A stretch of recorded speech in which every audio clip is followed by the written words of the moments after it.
Hay personas que sin ningún conocimiento teológico, escatológico y hermenéutico ponen fechas a la venida de Cristo y esto genera un problema de ansiedad, problema de confusión, y es por eso que me he dado la tarea.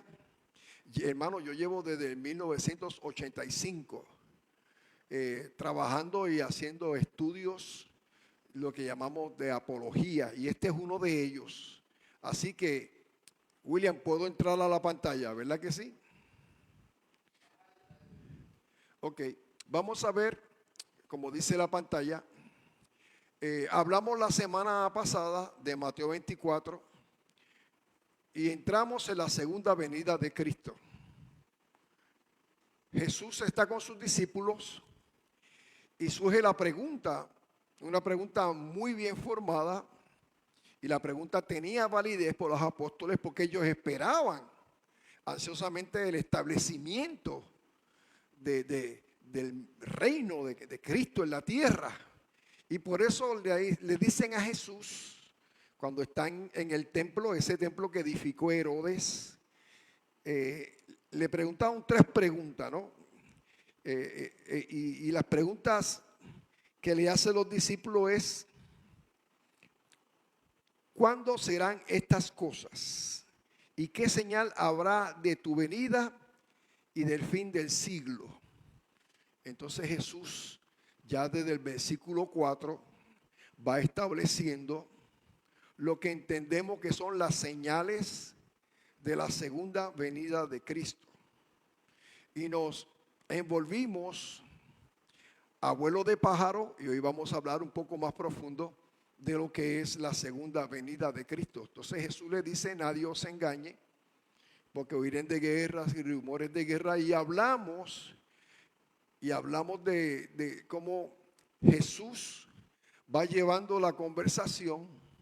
Claro está, Jesús entra a Apocalipsis, porque si usted busca los eventos del Apocalipsis capítulo 6, cuando el Hijo del Hombre, el que está sentado a la diestra del Padre, capítulo 6 de Apocalipsis, y abre el rollo sellado, pues se van abriendo los sellos y salen lo que se llaman comúnmente los cuatro jinetes del Apocalipsis. Y lo que estamos viendo en Mateo 24, del versículo 4 en adelante, son los efectos de esa acción de Jesús. Y aún con todo lo que está pasando y esas señales, en ningún momento yo quiero que usted entienda, hermano y hermana que me está escuchando, damos la bienvenida a la pastora que llegó ahora. Y también quiero darle el agradecimiento que se me olvidó al hermano William Santiago, que es mi técnico. Y me siento sumamente orgulloso de que esté aquí. Entramos entonces en la disyuntiva de explicar dos cosas. Yo quiero explicar dos cosas antes de entrar de lleno al estudio, porque amerita que todo estudiante de las Escrituras, todo estudiante serio que le gusta leer, no por leer, sino saber e investigar, escudriñar, como dice las Escrituras, y es por eso que debemos entrar un poquito más, es buscar y rebuscar. Eso significa escudriñar, buscar y rebuscar. Entonces hay dos temas que detienen o que definen las bases para lo que vamos a explicar de la venida de Cristo. Amén. Primeramente, todo estudiante de la Biblia, cuando vaya a leer y estudiar el libro de Mateo, usted sabe que Mateo fue escrito para los judíos, y el tema de Mateo, completamente el tema de Mateo es el reino de Dios. Y es por eso que es el evangelio del reino lo que se ve en Mateo. Y en Mateo 24, eso le voy a buscar por el texto, cuando Jesús habla del evangelio del reino. Inclusive empezando el evangelio, cuando Jesús se encuentra con Juan el Bautista, ya Juan el Bautista estaba diciendo: arrepentíos y convertíos, porque el reino de los cielos se ha acercado. Amén.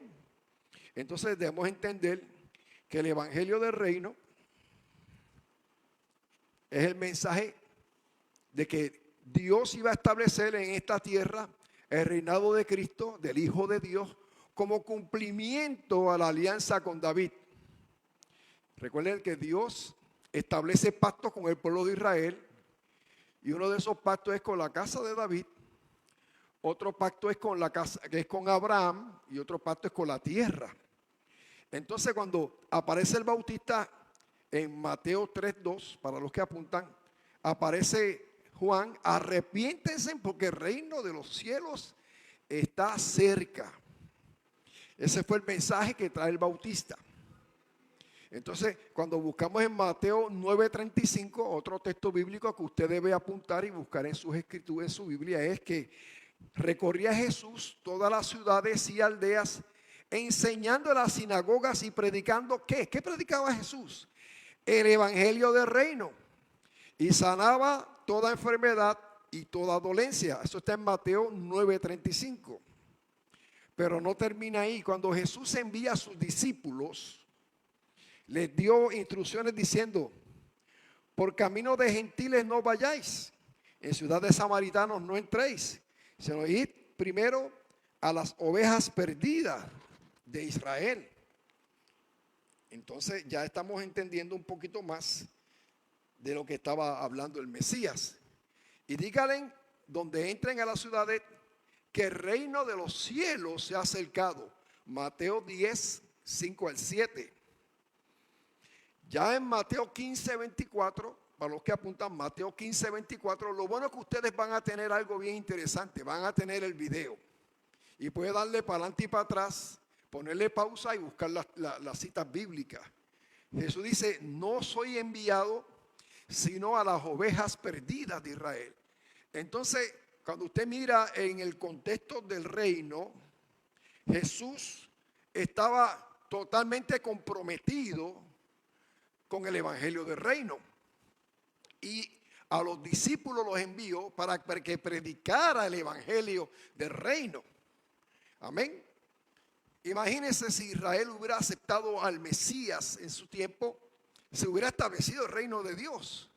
Pero como dice en Juan 1, del 11 al 12, a los suyos vino y los suyos no le recibieron. Entonces se expande, y a los que le creen, a los que le aceptan, a los que le reciben, le da el derecho de ser hijos de Dios. Amén. Así que vemos cómo entonces Jesús, por el rechazo, y Pablo lo habla muy bien cuando habla en el libro de Romanos de la planta verdadera y el injerto que somos nosotros. Por causa de la incredulidad de ellos, dice Pablo, hemos sido injertados. Así que tenemos ese privilegio, ¿no?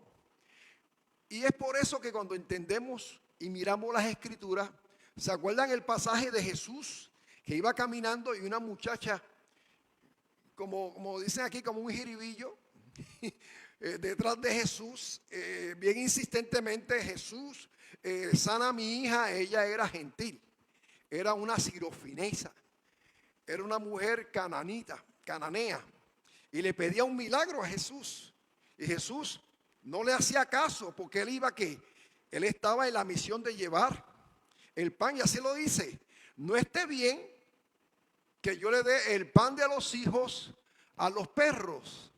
Pero el pasaje, cuando usted lo lee en español, suena ofensivo. Amén. Suena ofensivo, porque a los gentiles se le llamaban perros. Pero Jesús usó la palabra perros en el sentido de mascota. Y es por eso que ella reacciona.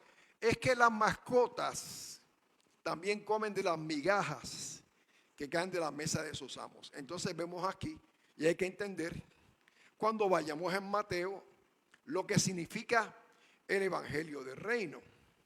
Claro está, cuando se establece la iglesia, que eso es uno de los temas que voy a tratar ahora, los dos misterios revelados en el Nuevo Testamento. Cuando se establece la iglesia, ya el enfoque de la iglesia es la buena noticia, es el evangelio de la gracia de Dios. Yo espero que estemos entendiendo.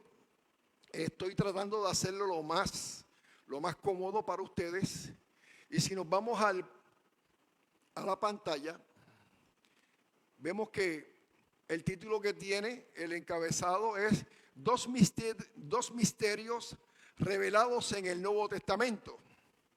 El apóstol Pablo, responsable de la doctrina que ha sostenido a la iglesia, conjuntamente con el Espíritu Santo, revela dos misterios en el Nuevo Testamento. Y el primer misterio que el apóstol Pablo presenta es la iglesia. Aunque ya Jesús en Mateo 16, del 18 al 19, habla de la palabra iglesia. Ahí la palabra griega traducida es eclesia, y esta palabra no fue originada por Cristo, por sus apóstoles. Dice, podemos pasar a la próxima, sino que era muy usada por los del habla griega. Esta palabra tuvo sentido religioso entre los griegos.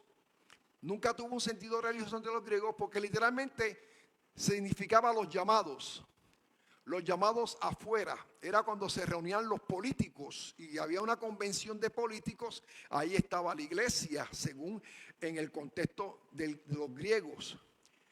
Cuando buscamos entonces en el libro de Efesios, donde ya Pablo le está dando fuerza a la revelación de la iglesia, quiero decirle que no vemos ningún profeta del Antiguo Testamento profetizando de la iglesia.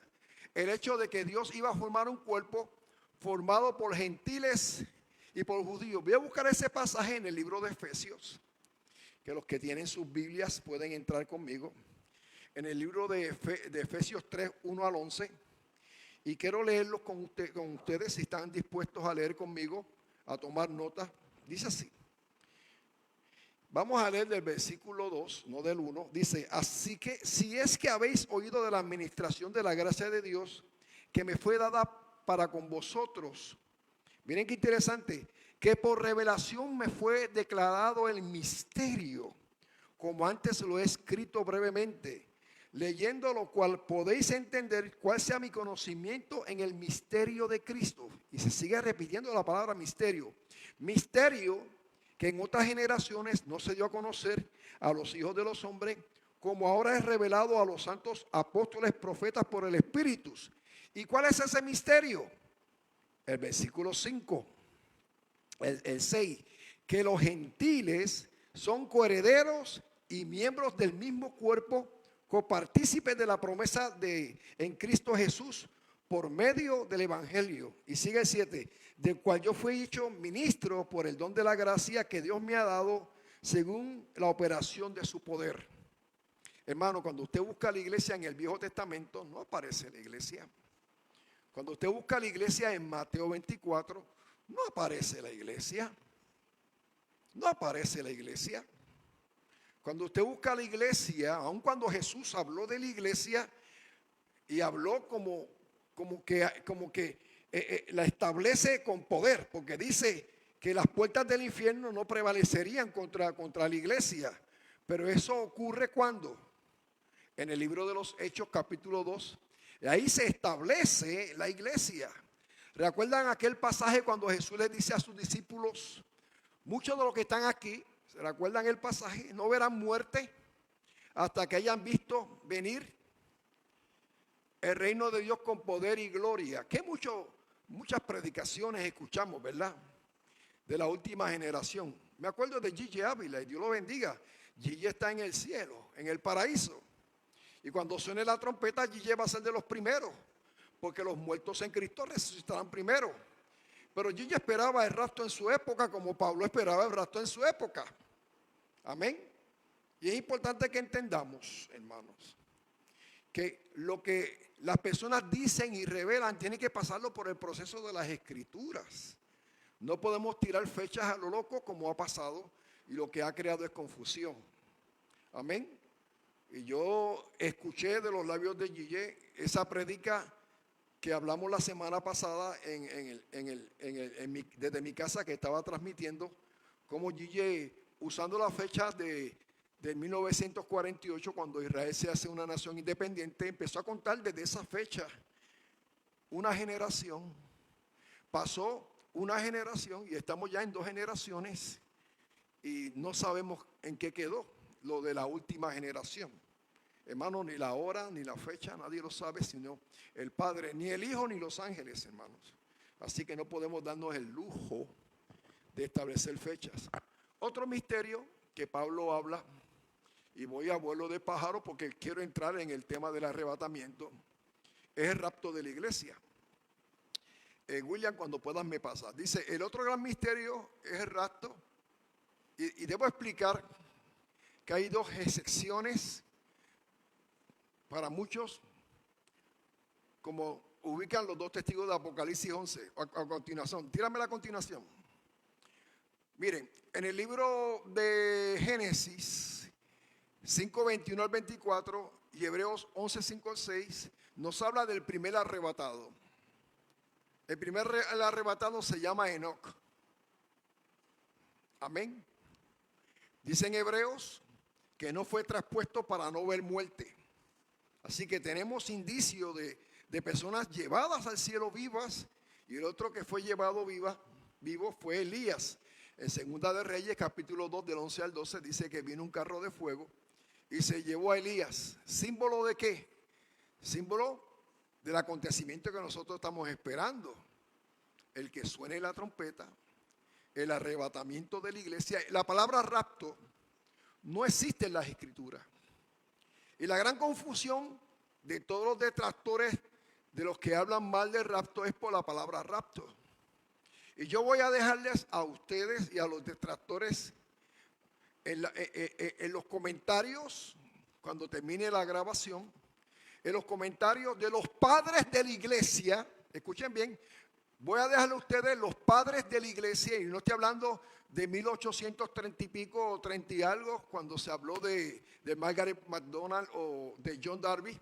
No, estoy hablando de algo más profundo, de padres de la iglesia del siglo I, del siglo II, hablando del anticristo y hablando del miedo de los acontecimientos que van a ocurrir durante la gran tribulación. Y yo les prometo, porque tengo la data y las voy a pasar en los comentarios para que reforcemos. Hermano, yo llevo, como le digo, esto es un estudio que llevo años y me he dedicado, hermano, a llevar esto con sinceridad y con seriedad. El apóstol Pablo recorre un misterio, es esa cortina que estaba vedada por muchos santos del Antiguo Testamento. Mira lo que dice Pablo en 1 Corintios 15:51. He aquí, os digo un misterio. No todos dormiremos, pero todos seremos transformados. Los términos rapto, como dije, no aparecen en las escrituras. En el griego es haperpakesomesa, que significa arrebatar. Seguimos la continuación. La Vulgata usa la expresión rapiumiu, raptar, llevar, arrebatar. El término griego es parusía, literalmente advenimiento, llegada. Estas expresiones es más usada con la segunda venida de Cristo, pero Pablo habla de una experiencia, y esa experiencia la narra en 2 de Corintios capítulo 2, del verso 2 y 11. Pablo dice, conozco un hombre, estoy leyendo lo que dice en Corintios, conozco un hombre, no sé si fue en la carne o fue en el espíritu, que fue arrebatado. Pablo usa la palabra arrebatado en Corintios y usa la palabra arrebatado en 1 de Tesalonicenses capítulo 4 del 16 en adelante. Que fue arrebatado, ¿a dónde fue arrebatado? Al tercer cielo. Y es la primera vez que aparece el tercer cielo en las escrituras, ni en el Viejo Testamento, hermano, ni en los libros apócrifos, pero en el libro de Corintios, Pablo establece que él fue arrebatado al tercer cielo. Y dice que fue al paraíso de Dios. Y escuchó palabras inefables, palabras que nadie puede escuchar. Yo personalmente creo que Pablo, en esa experiencia que fue arrebatado al tercer cielo, tuvo la revelación que nosotros estamos hoy hablando. Quiero exponer, ya que estamos con la Biblia abierta, en Mateo 24, algunos textos que traen confrontación cuando se habla de lo que es Mateo 24 con respecto al arrebatamiento. Mateo 24, Jesús está exponiendo claramente de lo que llamamos la gran tribulación. Y vayamos al libro de Mateo, ya que estamos usando las escrituras como base bíblica. Ya saben que en todas las preguntas que ustedes me hagan las veré después de la conferencia. Amén. Entonces vamos a entrar. Hablamos de que ya desde el versículo 4 hasta el versículo 13 dice: mas el que persevere hasta el fin, este será salvo. Mira lo que dice el versículo 14. Y será predicado este evangelio del reino en todo el mundo para testimonio a todas las naciones, entonces vendrá el fin. Estuve escuchando un predicador que ya gracias a la tecnología, que ya gracias a la inteligencia artificial, pues ya se está cumpliendo esa profecía. Sabe que ya el reino de los cielos ya pronto va a llegar, porque se está predicando el evangelio a todo el mundo. Pero si usamos las leyes de interpretación, tenemos que ir a Mateo 24 y exponer de qué está hablando. ¿De qué está hablando Jesús? Hablamos al principio de que el evangelio del reino, que fue primeramente predicado por Juan el Bautista, que fue predicado por el mismo Jesús, después por los apóstoles, que es la predicación del establecimiento del reinado de Cristo literalmente en la tierra. Entonces, ¿se contradicen las escrituras? Vayamos entonces un poquito más. Vamos a leer y vamos a interpretar las escrituras usando lo que llamamos nosotros la ley de la hermenéutica. Si salimos al versículo 31, mira lo que dice en el versículo 31, hablando de Mateo 24. Mateo 24, 31. Y enviará a sus ángeles con gran voz de trompeta y juntará a sus escogidos de los cuatro vientos, desde un extremo del cielo hasta el otro. Entonces, usted me dirá, como que se está comprometiendo demasiado el hermano José Luis, porque ese texto te habla del rapto, porque te está hablando de trompetas, te está hablando de ángeles, te está hablando de escogidos. Vamos entonces a hacer una comparación. Como dije, Jesús no podía citar Apocalipsis porque que iba a escribir Apocalipsis estaba allí, era Juan. Pero sí, Jesús sabe todas las cosas. Y vamos a buscar un texto, y quiero que lo busquen conmigo. Apocalipsis capítulo 7. Y aguanten ese pasaje de Mateo 24, 32. Vamos a Apocalipsis capítulo 7. Amén. Y yo sé que muchos de ustedes están apuntando y quizás viendo dónde nos vamos a meter para poder entrar en esta sana discusión de las escrituras. Hermano, la Biblia no es para discutir, usted dice eso, pero sí es para enseñar. Y la apología es importante porque la apología existe para usted definir y hablar de los puntos. Pablo era un apologista. Pablo defendía las escrituras. Vámonos a Apocalipsis capítulo 7. Después de esto vi a quién. Vi a 4 ángeles en pie. ¿Sobre qué? Sobre los 4 ángulos de la tierra. Que detenían ¿qué? Los 4 vientos. Para que no soplase el viento alguno sobre la tierra, ni el mar, ni sobre ningún árbol. Vi también otro ángel. Se me fue Mateo 24. Espera un momentito, hermano. Se me fue Mateo 24 porque tengo que comparar con Mateo 24. Ok, aquí estamos. Y vi otro ángel que subía de donde sale el sol y tenía el sello del Dios vivo. Y clamó a gran voz a los 4 ángeles a quien se le ha dado el poder de hacer el daño a la tierra y el mar, diciendo: no hagáis daño a la tierra, ni al mar, ni a los árboles, hasta que hayamos sellado a quienes, a los siervos de nuestro Dios. Si usted busca estos pasajes que leí y busca Mateo 24, 31, miren lo que dice Mateo 24, 31. Te habla de ángeles, te habla de trompeta, te hablan de los cuatro vientos, ¿verdad? Te habla de escogidos, te habla de los 4 puntos cardenales, norte, sur, este y oeste.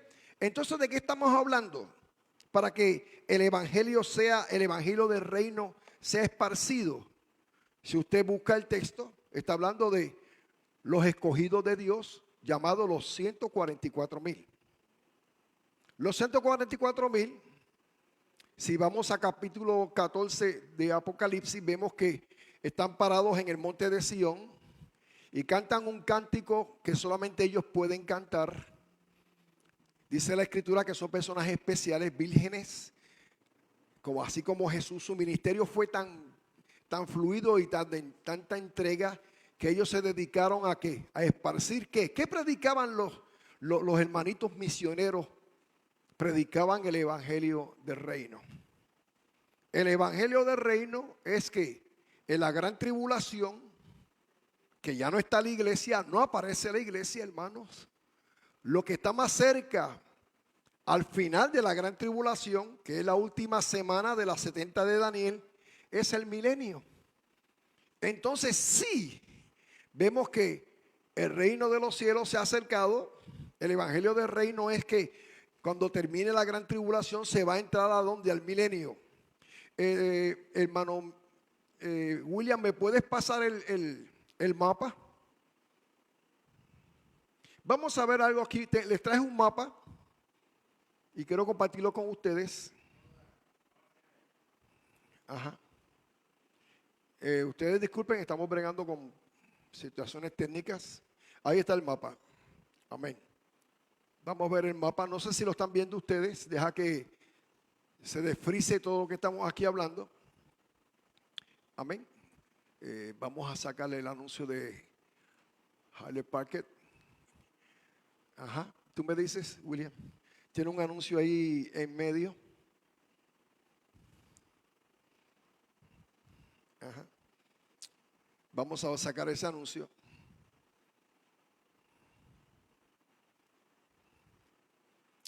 Estamos en vivo, por eso ocurren estas cosas, hermano.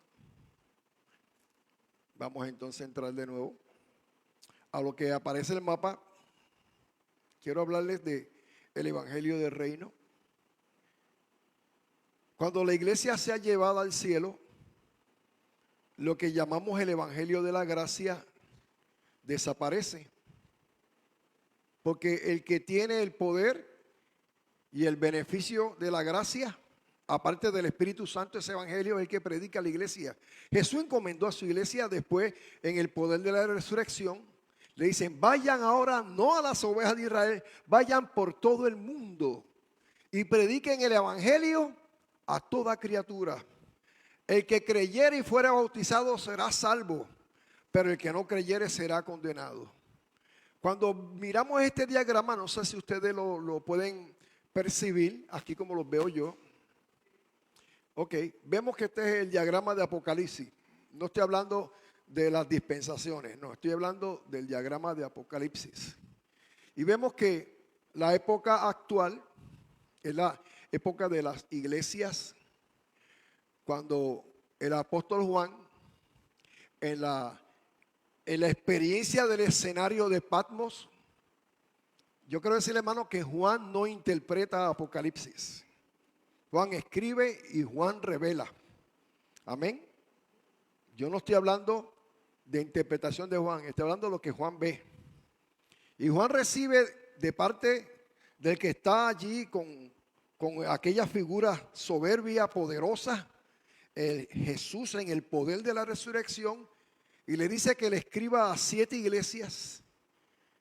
Y esas 7 iglesias, que hoy es la Turquía, Efeso, Esmirna, Pérgamo, las 7 iglesias que son representativas de todas las iglesias que habían en aquella época. Ya cuando salimos de Apocalipsis capítulo 2 y 3, en el capítulo 4, la iglesia ya no existe. Ya en el libro de Apocalipsis no existe la iglesia. Capítulo 4, vemos que Juan oye una voz y dice que ve una puerta abierta, establecida, y una voz que le dice, sube acá. Y esa acción de Dios, sube acá, y lo entendemos, hermano, que es Dios llamándolo, sube acá, el rapto de la iglesia. Y en el rapto de la iglesia, hermano, son levantados los muertos y los vivos. Vamos entonces a hablar un poquito de lo que es el rapto de la iglesia. Yo creo que ustedes comprendan y vamos a buscar algunos textos bien difíciles que me han preguntado. Muchos hermanos me han hablado de cosas interesantes gracias al folclore, porque tenemos un folclore bien fuerte, hermano. Uno será tomado, uno será llevado y cosas por el estilo, ¿no? Y eso yo lo voy a contestar, hermano. ¿Por qué viene esa preocupación, ¿no? De ¿qué está pasando? ¿Qué significa eso? Pues fácilmente vamos a entrar en esos pasajes. Dice así. Vamos entonces al versículo 38 de Mateo 24. Pero como en los días de Noé, antes del diluvio, estaban comiendo y bebiendo, casándose y dando en casamiento, hasta el día en que Noé entró en el arca. Y no entendieron hasta que vino el diluvio y se lo llevó a todos. Así será la venida del Hijo del Hombre. Sorpresiva. Está hablando de qué? De la venida del Hijo del Hombre. Entonces vienen los textos de conflicto. Entonces estarán dos en el campo, uno será tomado y otro será dejado. Dos mujeres estarán moliendo en un molino, una será tomada y otra será dejada. Velad pues, porque no sabéis la hora en que ha de venir vuestro Señor Jesús. Pues sabéis esto, que si el padre de familia supiese a qué hora el ladrón venía y velaría y no dejaría minar su casa. Entonces encontramos, una hermana me preguntó, Gille siempre predicaba que uno será tomado y uno será dejado, simboliza el rapto de la iglesia. Pero Mateo 24 empezamos que Jesús dice que no va a haber ninguna tribulación tan fuerte como la que ha habido. Entonces Jesús lo primero que dicen es, cuando veáis la abominación desoladora, y los manda a Daniel. Entonces, ¿qué ocurrió allá en la época de Antíoco Epifanes? Antíoco Epifanes entra en el día sábado, cuando el pueblo estaba adorando a Dios en el templo, entra, secuestra a esa gente, sacrifica una cerda, empieza a cambiar todo el sistema, mató más de 3,000 personas, mujeres y niños, y se crea el caos. No hubo por dónde escoger. Entonces, cuando Jesús está hablando, aprendan, vean de Daniel, está hablando de que va a venir una persona con las mismas características de Antíoco Epifanes. Sabemos que se va a llamar el anticristo. Y este hombre vendrá y hará un pacto con el pueblo de Israel, lo quebrará y después perseguirá a la nación. Y va entonces a sembrar lo que llamamos un sistema para que la gente pueda comer, comprar y vender. Se llama la señal de la bestia. Recuerda que cuando bajan los ángeles, venía con un sello en la frente a los escogidos de Dios. Entonces, cuando viene esta persecución, entre conmigo al escenario de Mateo 24, vemos que hay personas que están reunidas. Unas tendrán la señal del anticristo, otras no la tendrán, y será fácil escoger porque uno será tomado y uno será dejado. Está hablando de persecución y de cautiverio. Uno será tomado ¿qué? Prisionero, hermanos. Prisionero. porque está hablando de persecución, estamos hablando de que huyan a los montes, está diciendo huyan hacia los montes, hay de los que estén en Judea, hay de las mujeres encintas, no baje a recoger la capa. Está hablando de qué, de que están persiguiendo a los cristianos, están persiguiendo a los judíos, perdónenme. En esa época no hay cristianos. ¿Dónde está la iglesia? La iglesia se fue antes de Mateo 24, hermano. Antes de que ocurra Mateo 24, ya la iglesia no está. Y lo que viene es los tiempos de angustia de Jacob. Amén. Quiero que usted ponga sus preguntas. Yo voy a contestar todas sus preguntas. Amén. No tengo problemas con esto. Amén. El arrebatamiento de la iglesia, como hablamos, hermano, es la esperanza bienaventurada. Nosotros entendemos y estamos bien claros de que Jesús sí habló. Y no fue en Mateo 24, sino en Juan 14:3, cuando él habla, os tomaré a mí mismo. Es la única alusión que tenemos de Jesús, hablando de que va a llevarse a su pueblo. Porque anteriormente a ese pasaje, Jesús está hablando en Juan 14. No se turbe vuestro corazón y tengan miedo. Crean en Dios, crean también en mí. Porque en la casa de mi Padre hay muchas moradas. Voy pues a hacer morada para que donde yo esté, ustedes puedan estar. Sea su nombre glorificado. Se me fue el espejuelo. Entonces, Pablo está hablando de algo bien interesante, hermano. Vamos a buscar Primera de Corintios, capítulo 15. Y quiero que ustedes entiendan dos cosas. Los detractores del rapto, los que dicen y los que hablan, en la línea de tiempo no pueden ubicar Primera de Corintios 15, 51 al 55. Voy a leer Primera de Corintios 15. Y miren dónde ellos ubican, las personas que dicen que pasaremos por la gran tribulación. ¿Dónde pueden ubicar estos pasajes? Vamos entonces al capítulo 51 de Primera de Corintios.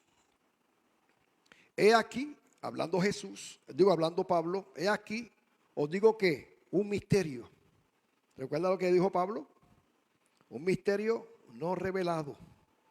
No todos dormiremos, pero todos seremos transformados. Los judíos reconocían y sabían de la resurrección.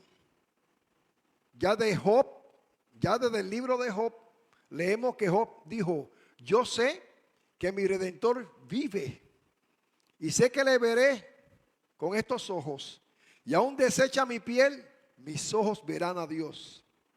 María,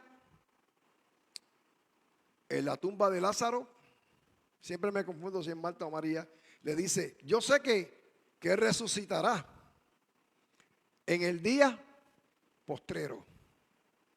Porque esa era la cultura y era la creencia del judío, de la resurrección postrera. Pero hablar de un tema un poco difícil para digerir a una persona que toda su vida pensó solamente en morir y resucitar, aun cuando en el Viejo Testamento tenemos evidencia de personas llevadas al cielo, era muy difícil. Por eso entendemos claro lo que dijo Jesús. ¿Recuerdan la parábola de el vino nuevo en odres nuevos? Porque no se puede echar vino nuevo en odres viejos porque se destruye el odre. Y esta enseñanza y esta revelación que está trayendo Pablo es para la iglesia. Y aquí os digo un misterio.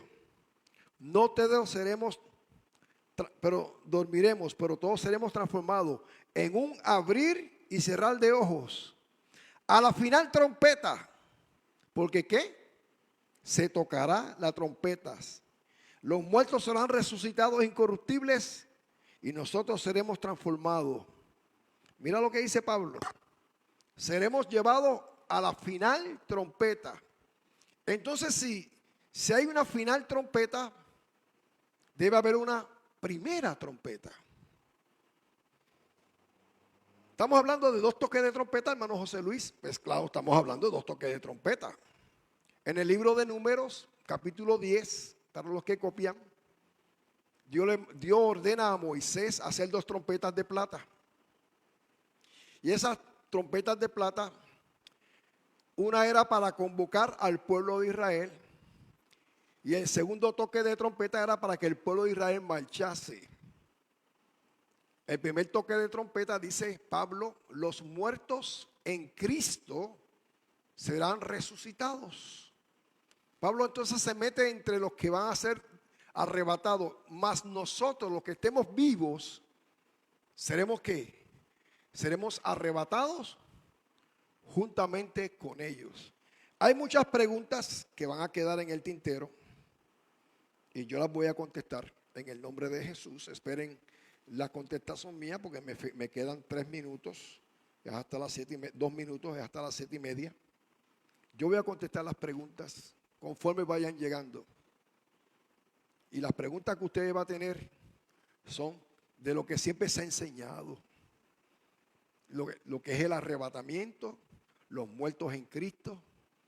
Y es interesante porque vamos a buscar, hermano, el libro de Dios.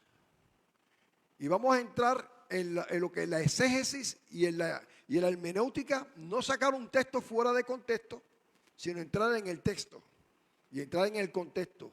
En el capítulo Mateo 24 te habla de persecución, te habla de que va a venir un gobernante que va a perseguir al pueblo de Israel.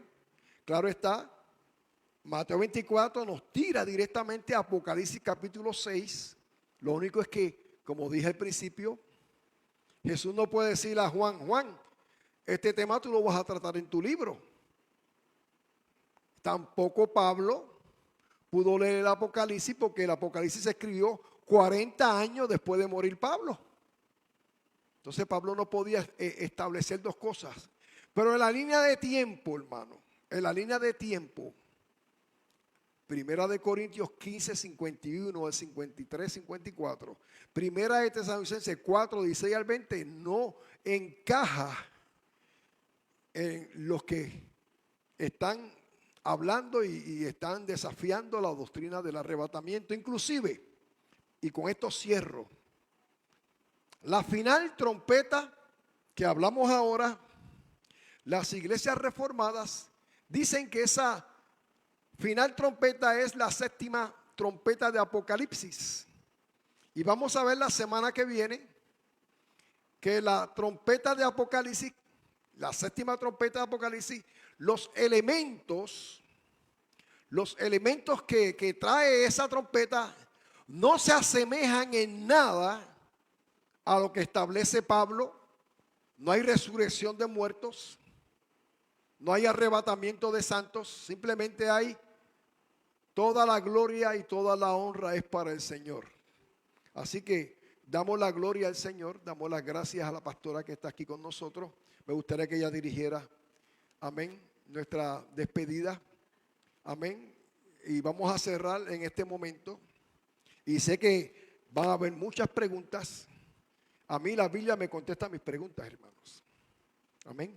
Y estoy muy dispuesto a contestar. Les prometí que les voy a traer información de los padres de la iglesia. Tengo esa información y se las voy a hacer llegar a ustedes, que creían en el arrebatamiento y creían en el anticristo, esa época de tribulación dentro del escenario iglesia. Así que con ustedes voy a dejar a la pastora Carmen Celeste Cortés para que despida este momento y nos veremos, pues me imagino que entraremos a otra semana más, amén, para culminar, sería la tercera parte del tema Mateo 24 versus el arrebatamiento de la iglesia. Así que les dejo con mi pastora. Estoy muy contento de verla y soy feliz de estar bajo ella. Dios te bendiga. Dios te guarde. Qué bueno. que muchas cosas estamos aprendiendo, ¿verdad? Así que lo más importante de todo esto, mis amados, es que debemos seguir estudiando la palabra, que pidamos siempre la dirección del Espíritu Santo. Le damos las gracias a nuestro hermano José Luis por tan valiosa información que él nos brinda, ¿verdad? Dirigidas por el Señor. Y nosotros, ¿verdad? Tenemos como creyentes pensar siempre que nuestra mirada está puesta en Jesucristo y que nuestra vida, todos tenemos unos propósitos en el Señor y que nos veremos en el reino de los cielos, ¿verdad que sí? Así que vamos a tener palabras de oración para finalizar esta hermosa noche. Recordemos que ya durante el resto de la semana estaremos entonces indicando lo que va a estar sucediendo para la tercera parte. ¿La tercera parte será el próximo martes? ¿Hasta ahora? El próximo martes, la tercera parte será entonces el próximo martes a esta hora, desde las 6:30 hasta las 7:30, que les estamos invitando para que estén presentes aquí conectaditos o pueden llegar hasta aquí, hasta esta casa, Iglesia Evangélica Unida de Puerto Rico, Congregación de Coto Laurel. Así que oremos. Señor mi Dios, te damos gracias, Padre, por lo maravilloso y lo hermoso que tú eres, Padre Santo. Gracias, mi Señor, porque podemos estudiar tu palabra, porque podemos hacer de esta palabra nuestra y que la misma palabra nos conteste nuestras dudas, mi Señor. Gracias por ella. Gracias por nuestro hermano José Luis, que él ha traído este estudio, mi Señor. Gracias por nuestro hermano William, que está ahí siempre en los controles y ayudándonos en todos estos procesos técnicos, mi Señor.